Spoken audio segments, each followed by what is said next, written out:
difficile. On les a envoyés, soi-disant, pour venir m'éliminer physiquement, ici. Ils étaient un nombre de combien? Bon, je ne sais pas estimer, ils étaient un nombre de combien, mais ils étaient très nombreux.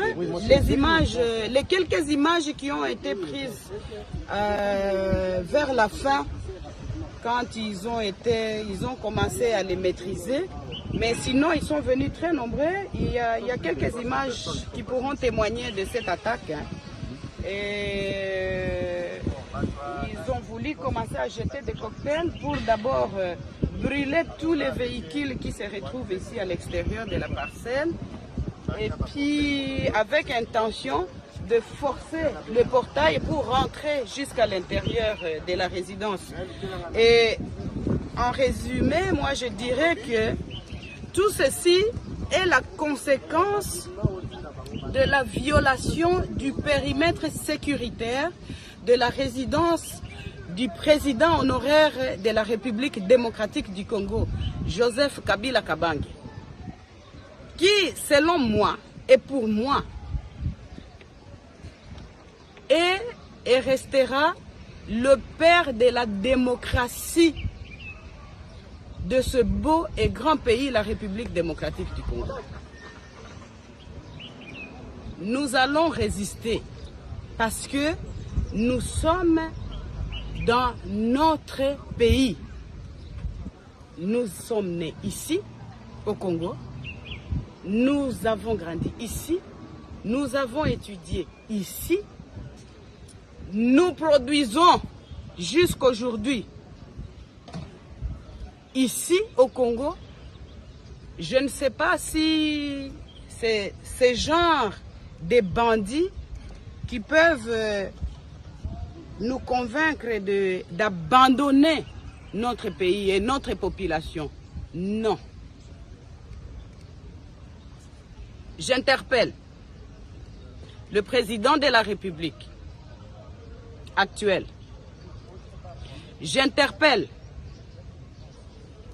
l'ex-ministre de la Défense, M. Jean-Pierre Bemba, qui, selon, entre guillemets, les informations reçues, était à la base de la destruction du périmètre sécuritaire de la résidence du président honoraire de la République démocratique du Congo, juste et seulement pour chercher la voie de passage de ce camion et aller construire sur son chantier qui se trouve à quelques mètres d'ici.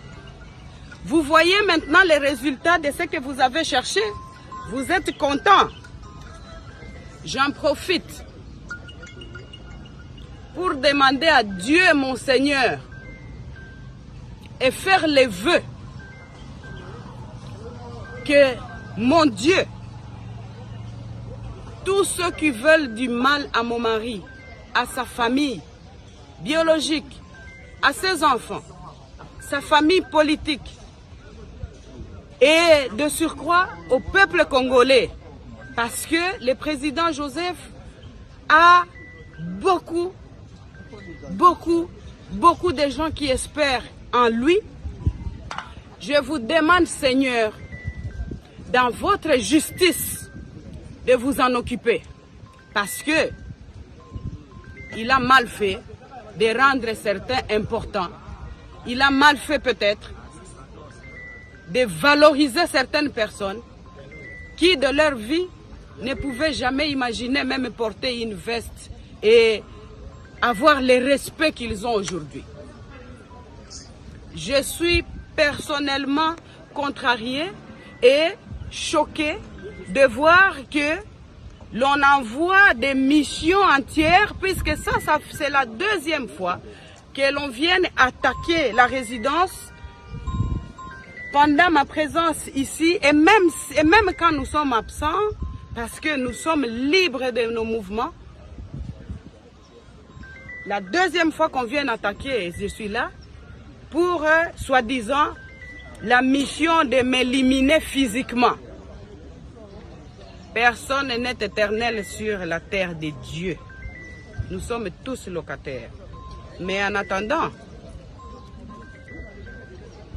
Ces gens, les cadiotistes qui sont envoyés ici chez moi ne réussiront pas à nous éliminer parce qu'ils n'ont pas le pouvoir sur le souffle de vie. Ensemble avec leurs commanditaires. Seigneur, occupez-vous de tous.